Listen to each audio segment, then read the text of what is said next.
네, 새해 들어 기분 좋게 달려온 증시가 시험대에 섰습니다. 1월 마지막 주 월요일 코스피는 1% 이상 떨어지면서 상승세에 제동이 걸렸죠. 곧 있을 미 연준의 FOMC 회의가 시장의 방향성을 결정할 텐데요. 예상외의 1월 훈풍, 여기서 멈출지 아니면 새로운 탄력을 받을지 알아보겠습니다. 이재선 현대차증권연구원 나오셨습니다. 어서 오세요. 네, 안녕하세요. 오늘 주가는 좀 떨어졌죠. 1월 아주 새해 랠리를 계속하는데 오늘 왜 하락했습니까? 결론적으로 말씀드리자면 오늘은 사실 그간 10거래일 연속으로 증시가 상승한 감이 없지 않아 있기 때문에 좀 피로감이 어느 정도 누적돼 있다. 그래서 차익 실현 매물이 좀 나왔다라고 단기적으로 말씀을 드릴 수가 있겠고요. 예. 1월 달에 코스피가 저점 대비해서 거의 12% 정도 반등을 했으니까 굉장히 이제 반등 폭이 조금 강했다라고 보시면 될 것 같아요. 코스피가 이제 그 이머징 증시 내에서도 1월 달만 놓고 보자면은 상위권 수익률이 랭크가 되어 있기 때문에 사실 1월 달만 놓고 보자면 우리나라 증시가 전반적으로도 이제 외국인 수급상으로도 굉장히 좋았던 달이었다라고 보시면 될 것 같고요. 네, 지금 코스피가 12% 새해 들어서 네. 그 정도면 좀 금리나 기대감이 좀 선반영됐다고 그러는데 좀 과도한 거 아닙니까? 이 반응, 시장의 반응이? 기대감이 일단 반영된 거는 사실 약간 긍정적인 부분이 오히려 최근에는 좀 많이 작용을 많이 하고 있다. 그러니까 과도하지는 않다라고 저는 결론부터 말씀드릴 수가 있을 것 같고요. 예. 다만 이제 제가 아까 말씀드렸다시피 워낙 속도가 빠르게 전개가 됐기 때문에 2월 달에는 한 차례 조금 숨고르기 구간은 필요해 보인다라고 생각이 들고 있습니다. 2월에는? 네, 증시 하단은 그래도 지지는 될 것이다라고 저는 계속해서 말씀을 드리고 있는 상황이고요. 저희가 이제 연저점을 이제 작년 이제 말 정도에 한번 본 적이 있었는데 한 2,150선까지 하락을 했었죠. 근데 그때의 장세와는 지금 시장의 색깔이 굉장히 조금 달라졌다라고 말씀을 드릴 수가 있을 것 같아요. 색깔이 달라졌다. 네. 어떻게 왜 그렇게 많이 달라진 거예요, 색깔이? 한 세 가지 포인트로 좀 정리를 할 수가 있을 것 같은데요. 첫 번째 같은 경우를 보자면 큰 그림에서는 인플레 압력이 점차 낮아지고 있다는 사실인 것 같아요. 이미 채권 시장에서는 사실 뭐 인플레이션에 대한 베팅보다는 오히려 디스인플레이션에 대한 베팅을 하고 있는 상황입니다. 그 말인즉슨 금리의 상승 베팅보다는 금리의 하락하는 베팅이 더 많이 늘고 있다라는 사실이고요. 뭐 우리나라 사실 최근에도 금리에 대한 부분이 어느 정도 좀 다소 리스크가 경감된 부분도 이 글로벌 그 장세와 좀 연동이 되어 있다라고 보시면 될 것 같아요. 인플레이션 같은 경우를 보자면은 미국 기준으로 제가 기준을 잡자면요. 일단 임금 상승 압력이 사실 1월 달도 그렇지만 2월 달에 점차 낮아지는 그림이 그려질 것 같고요. 뭐 CPI 지수 같은 경우도 보자면은 절대적인 레벨은 높지만 일단 이제 고점 대비해서 계속해서 낮아지는 그림을 가져갈 것으로 예상이 되고 있어서 사실 이제 시장이 지금 생각을 하고 있는 연준의 최종 금리 인상은 5% 3월 달에 마무리가 되는 이제 5% 3월에 끝난다? 네, 그 이제 시나리오를 잡고 있는데 사실 그 변동이 그렇게 심하지가 않습니다. 거의 기정사실화로 지금 받아들여지고 있는 부분이거든요. 이에 시장은 좀 1차적으로 안도를 하면서 증시의 바닥을 다져주고 있다라고 보시면 될 것 같고요. 뭐 두 번째 같은 경우를 보자면 이제 좀 지역별로 쪼개를 볼 수가 있을 것 같은데 다행히도 중국의 리오프닝 속도가 굉장히 빠르게 조금 전개가 되고 있다라고 이제 보시면 될 것 같아요. 뭐 춘절 연휴에도 사실 리오프닝이 굉장히 빠르게 진행이 되면서 중국의 그 이동량이 뭐 평균 대비 거의 평균 수준을 거의 다 회복을 했다라고 저도 이제 기사를 몇 번 본 것 같거든요. 뭐 실제로도 중국 실물 경제 지표는 아직까지는 조금 그렇게 회복 시그널을 나타내고 있지는 않지만 부동산 시장도 아직은 많이 안 좋잖아요. 그렇죠. 근데 이게 아무래도 시차를 두고 좀 경기 지표는 후행하는 경향이 있다 보니까요. 적어도 뭐 2분기 중에는 이제 중국의 그 경제 지표도 대체적으로 좀 개선될 가능성이 있다라고 시장이 생각을 해서 그렇기 때문에 우리나라의 외국인 순매수 자금도 굉장히 많이 유입이 됐지만 중국 내의 외국인 순매수 자금도 굉장히 많이 유입이 됐습니다. 중국으로도 지금 많이 들어갑니까? 외국인 자금이? 네, 그 이머징 증시 전 전반에 많이 들어가고 있는 상황이에요. 제가 시장의 색깔이 바뀌었다고 보는 중요한 포인트 중에 하나가 이머징 내 외국인 자금이 이제 쏠려지고 있다라는 게 조금 중요한 포인트인 것 같고요. 네, 이 이머징 자금 내에서 중국과 우리나라의 베팅 압력이 크다는 사실은 경기에 대한 경착륙을 프라이싱을 하기보다는 경기 연착륙의 가능성을 좀 시장을 오히려 높이 사고 있다라고 보시면 될 것 같습니다. 그런 요인 때문에 지금의 상승세가 과도하지 않다. 네, 색깔이 그렇죠. 바뀌었다 이렇게 보시는군요. 네, 색깔이 점차 바뀌어는 지고 있지만 아까 제가 말씀드렸다시피 일단 채권 금리 레벨은 아직까지 크게 떨어지지는 않고 있어요. 왜냐하면 아직 연준의 회의가 저희가 2월 달도 확인을 해야 되고 3월 달도 확인을 해야 되거든요.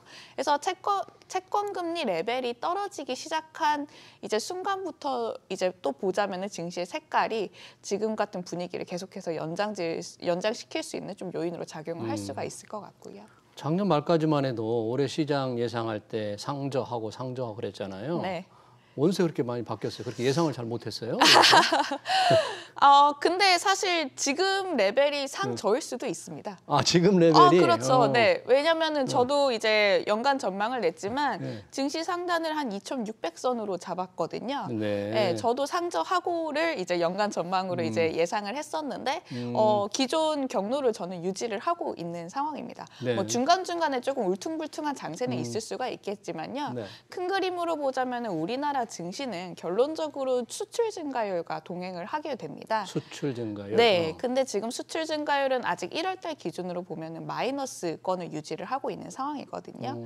근데 뭐 반도체 업황이 사실 조금씩 회복이 돼야 되고 여타 이제 수출 품목들도 좀 개선이 돼야 되는데 이게 사실 중국 리오프닝과 좀 발맞출 가능성이 높지 않습니까? 아까 제가 말씀드렸다시피 중국의 실물 경제 지표가 상반기보다는 하반기가 더 좋아질 가능성이 이제 예상이 된다라고 하면은 우리나라 수출 증가율도 보자면은 이제 상반기보다는 하반기 때 오히려 그로스가 좀 잘 나올 경우도 있고요. 그래서 우리나라 코스피 이제 레벨적으로 보자면은 사실 상반기보다는 오히려 하반기가 더 편안한 구간이지 않을까라고 생각이 들고 있습니다. 지금 수출 증가율 자체는 그렇게 아주 안 좋잖아요. 지금 수출은 굉장히 안 좋은데 시장은 이미 올랐고 그렇기 때문에 상저하고 작년 말에 올해 본 전망이 뭐 잘못돼 가는 건 아니고 지금이 상반기 저점일 수도 낮은 수준일 수도 있겠다. 그렇죠. 낮은 수준일 수도 있는데. 좋아지면. 근데 1월 달에는 좀 랠리가 단기적으로 좀 빠르게 진행이 됐다라고만 조금 해석을 하시면 될 것 같아요. 지금의 1월 랠리를 이제 많은 전문가들이 예상을 못 했는데 이런 어떤 긍정적인 시나리오보다 또다시 시장이 아주 안 좋아질 것이다. 기업 뭐 실적도 안 좋고 금리 인상 당분간 계속되고 높은 선이 유지될 거다. 좀 비관적으로 보는 전망이나 투자자들 혹시 많이 없습니까? 일부 이제 있기는 한데요. 사실 이 기업 이익 하향 조정 같은 경우를 보자면은 지금 증시가 어떤 구간을 지나고 있냐라고 좀 살펴볼 필요가 먼저 있을 것 같은데 저희가 이제 증시를 소위 4개로 구분을 또 짓는 이제 경우가 있어요. 금리 인상 사이클에서는 지금은 이제 역실적 장세 막바지 국면이라고 해서 역실적 장세, 실적이 안 좋은데 증시는 오르는 장세입니다. 점점 이제 올라가는 레벨을 다져주는 그런 장세인데요. 그러니까 결론적으로 이익과 무관하게 주가가 간다는 거죠. 이익은 이미 그 전에 이미 많이 주가에 반영이 되면서 하향 조정이 지속이 됐고 주가는 이제 작년 기준으로 보면은 이미 리세션을 거의 반영을 했다라고 보시면 될 것 같고요. 주가가 선반영했다는 점을 감안했을 때는 이 막바지 실적, 그 겨울 실적 장세에서는 주가는 오히려 바닥을 다지고 이제 금융 장세를 준비할 수 있는 초입 단계를 이제 준비를 하게 됩니다. 그래서 이 하향 조정이 좀 더 진행이 되더라도 제가 볼 때는 오히려 연준의 금리 인상 중단 기대감이라든지 내지는 오히려 하반기로 갈수록 또 금리 인하 가능성을 좀 프라이싱을 하기 시작을 했거든요. 이 같은 기대감이 오히려 시장을 좀 끌어올릴 수 있는 상승 재료로 작용할 가능성이 높기 때문에 그렇게까지 아직은 좀 우려할 만한 수준의 이익의 하향 조정도 진행되지는 않고 있고요. 그래서 저는 일단은 괜찮다고 생각을 하고 있습니다. 이익의 하향 조정이 좀 이어진다면 그런 상황에서 이익이 좀 안 좋아질 상황에서 주가가 오르면 주가 수익 비율이 좀 지나치게 높게 나타나는 현상. 지금 네. 그런 상태 혹시 아니에요? 네, 그건 맞습니다. 네. 지금 코스피 기준으로 보면은 밸류에이션상으로 12.6배 정도 수준에 머물러 있는데 올해 예상 수익률 기준으로 네, 12months forward니까 뭐 올해죠. 네, 예, 그렇죠. 맞죠. 12배 이상, 네. 12배 정도. 네, 근데 이게 조금 사실 높은 수준이긴 하죠. 저희가 네. 평균적으로 받았던 이제 밸류에이션은 한 10배 남짓 수준이거든요. 그럼 평균보다 높네요, 지금이. 네, 지금은 좀 평균보다 높아서 또 이게 사실은 1월 달에 또 급작스럽게 오른 것 때문에도 있고요.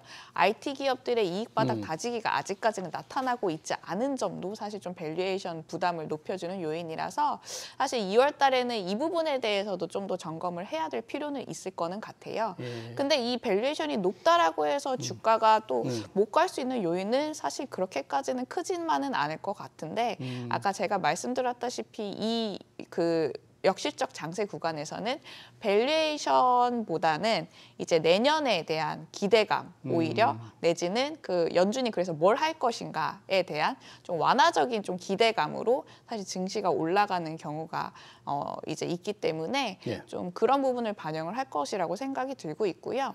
실제로 2019년에도 보면은 저희가 미중 무역 분쟁 당시 그 2019년도에 그 이익 하향 조정이 계속해서 지속이 됐던 구간이 이제 내내 펼쳐졌습니다. 네. 근데 YTD 기준으로 우리나라 수익률이 한 10% 정도 이제 상승을 했었었거든요. 예. 그때도 지금 같은 장세랑 좀 유사했습니다. 2019년 네, 연준이 이제 기준금리를 이제 올린다고 선언을 했지만 3월 달에 실제로 이제 뭐 물가 압력도 이미 조금 잡은 상태고 그 글로벌 경제에 대한 둔화 우려가 좀 커지면서 그 기준금리 인상을 실제로 좀 중단을 했었고요. 이후에는 이제 한 9월쯤에 가서는 그 양적 긴축으로 소위 말하는 QT도 중단을 하면서 증시가 사실 그때부터는 추세적인 상승을 도모를 했었었고요.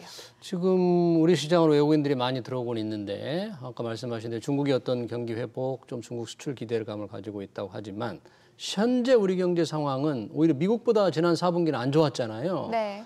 중국이 좋아질 거라는 예상 외에 우리 경제를 좀 띄울 수 있는 그런 별 변수는 없어 보이는데 우리 어떻습니까? 일단 사실 지금 뭐 미국이라든지 여타 증시 내지는 이제 국가들이 긴축 기조를 이어가고 있는 상황 속에서 기댈 수 있을 곳은 사실 중국밖에는 딱히 없는 것 같아요. 그것도 뭐 우리나라도 좀 마찬가지인 것 같고요. 근데 중국의 뭐 GDP 규모라든지 내지는 수출 비중이 우리나라는 또 워낙 크기 때문에 사실 중국이라는 그 드라이브 하나만으로도 우리나라는 뭐라 그럴까요? 이제 증시가 좀 바닥을 다지고 내지는 수출이 바닥을 다지고 올라갈 수 있는 모멘텀은 크다. 그리고 이제 여타 이제 글로벌 경제들이 사실 뭐 경착륙보다는 아까 제가 말씀드렸던 좀 탄탄한 소비와 고용을 기반으로 경제 성장률이 어느 정도 나오게 된다면은 사실 이제 우리나라는 수출 위주 기업들이 상대적으로 또 많고요. 시가총액 상위 종목 중에서 이 부분에 대해서 좀 긍정적으로 해석이 되면서 증시도 그렇지만 이익도 바닥을 다지고 좀 빠르게 또 상향 조정될 가능성도 차후에는 열어둬야 되지 않을까라고 생각이 들고 있고요. 예, 이 증시 방향을 결정짓는 굉장히 중요한 변수로 아까 우리 수출 증가율, 특히 이제 중국 수출을 말씀하셨는데 그 상관관계라든지 수출 증가율 외에도 조금 주목해서 네. 보는 지표는 어떤 게 있습니까? 저는 장단기 스프레드라고 생각이 들고 있는데요. 장단기 금리차. 네, 맞습니다. 미국 기준으로 저희가 이제 증시가 대체적으로 움직이기 때문에 미국 10년물과 2년물 기준으로 말씀을 드리자면요. 예. 일단 지금 장단기 금리차 이제 역전폭이 지속이 되고 있는 상황인데 한 마이너스 60bp에서 마이너스 70bp 계속해서 횡보하는 흐름을 지속을 하고 있습니다. 장기 금리가 오히려 한 0.6%에서 0.7% 정도 단기 네. 금리보다 떨어져 있다. 맞습니다. 네네네.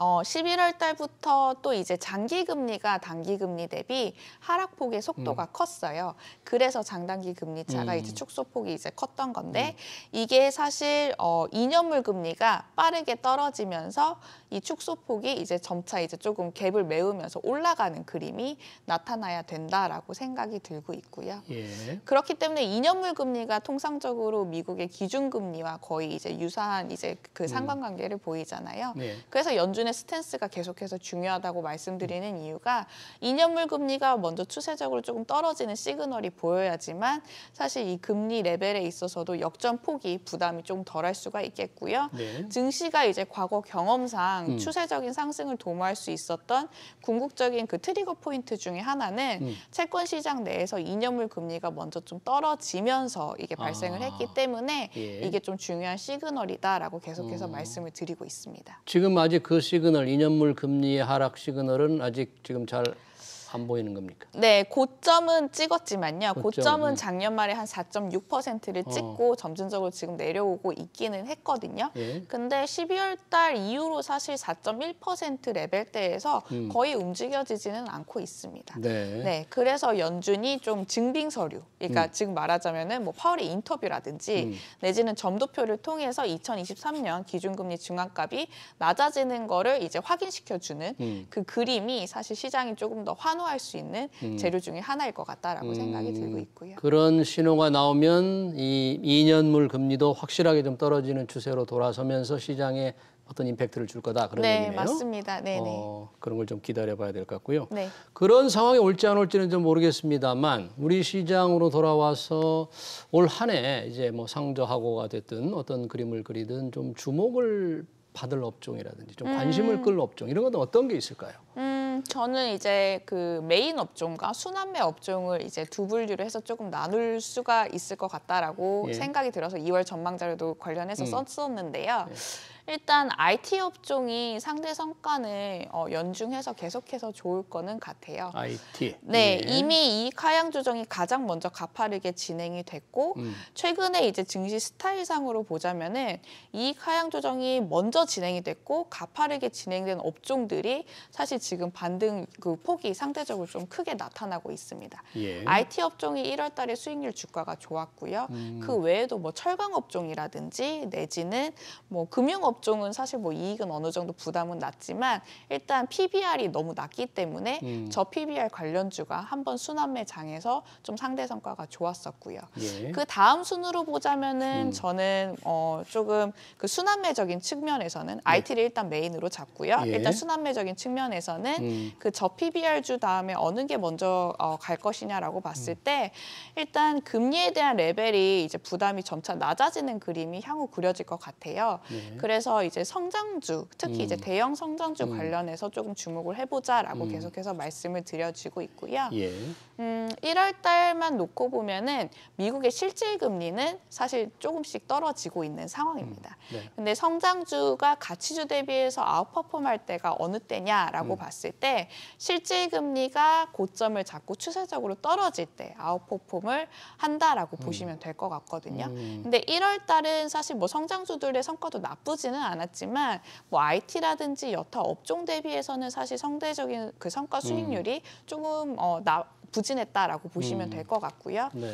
일단 외국인들도 대체적으로 수급을 조금 채웠지만 성장주 관련해서는 아직까지 수급을 이제 조금 비워두고 있는 상황입니다. 네. 그래서 그 연준의 스탠스가 아무래도 이제 물가 상승률이 어느 정도 좀 잡혀지고 있는 시그널이 지금 경제 지표를 통해 나타나고 있고 이제 시장이 얘기하는 대로 향후 연준이 점진적으로 움직이기 시작을 한다면 금리도 아까 제가 말했던 그 2년물 금리 특히 네. 2년물 금리가 조금씩 떨어지는 그림이 그려질 것 같고요.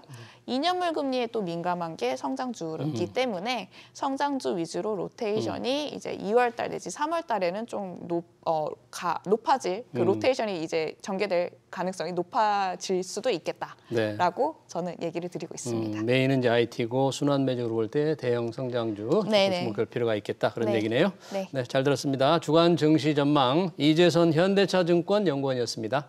고맙습니다. 네, 감사합니다. 네.